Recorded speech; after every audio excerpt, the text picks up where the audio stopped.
I present you with Midnight Club Los Angeles footage not because it's the most well-known game, but because it's the prime example in this discussion. As a series, Midnight Club was always more or less liked, not just because it has Rockstar slapped on the name, but because it brings together most niche aspects that get combined in racing games. Arcade racing games, that is. Simulation-based racers already have their formula that everyone knows, but not titles like this. I mean, everyone likes their good old customization and progression, right? But not every racing game has a story, a police system, different classes of vehicles, an open map, and risks trying out new things like pink slips. Pink slips are events where you race for someone's car, and if you fail that race, it's over. You lose your car. The game autosaves right as you press start, so even if you turn your system off, it's GG. Did I mention this game has a cockpit view? It's not a jack of all trades and a master of none, quite the opposite. Swerving around high density traffic has rarely been as satisfying as it is here. There were some balancing issues, but I mean, I'm not reviewing this game here and now. If you look at the most beloved racers, you'd usually find that they have their own quirks and sales pitch. Burnout is known for chaos and takedowns, while Need for Speed is more about stroking some kind of ego with less embarrassing crashes. But that's not the point here. You can never market a racing game for just one thing and guarantee its success. The reason why you see much less of these titles is because they are very difficult to figure out. Unlike titles like Gran Turismo and Forza, you've probably seen people saying, oh, this one game has a pointless story, or hey, why doesn't this game have a plot, and so on.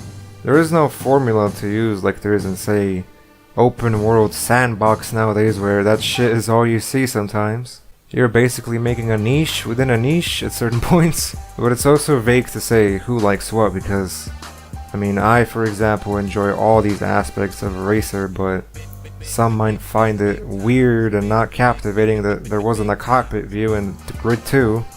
You can't sell a hybrid like you'd sell a Prius. The troubles of development and the corporate overlords are also to blame, however. Many times you'd see a studio merge with another one like Criterion, so then you get Burnout Paradise 2 but with licensed cars. Or said studio is just straight up shut down and you'd never see them again. Like EA's Black Box. I mean, once you bring in someone else to pick up the pieces, it becomes even more challenging to understand an ongoing franchise. Codemasters is still trying out new things like their recent title, Onrush, and while having other things going on at the same time, like Dirt.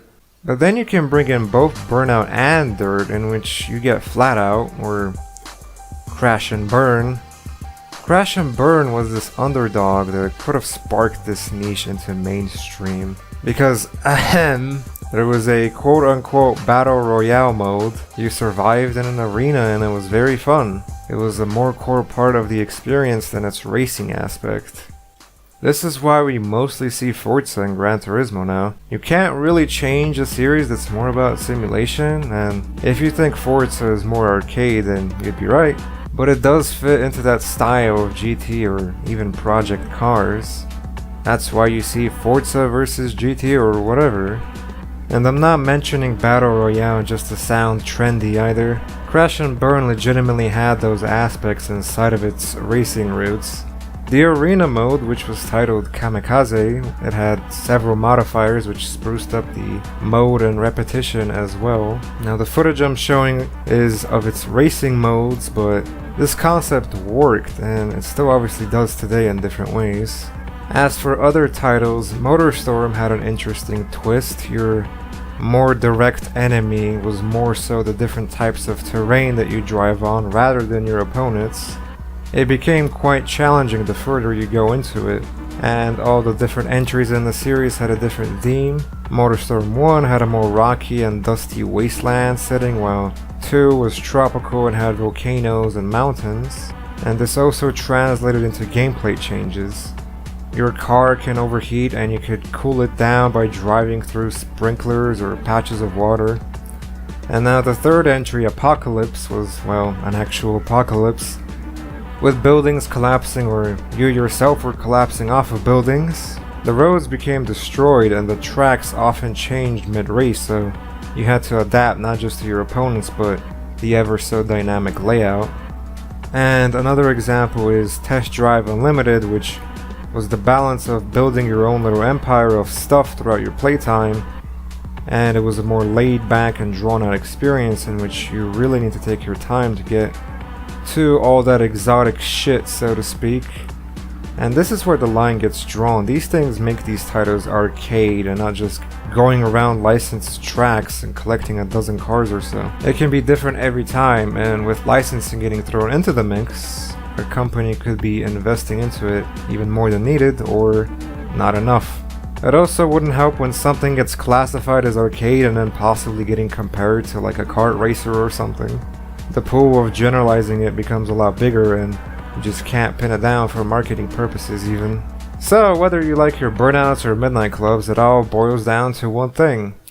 Konami! That's right, this video's hidden message is an outrage against Konami, everyone's current grandest enemy in the gaming industry.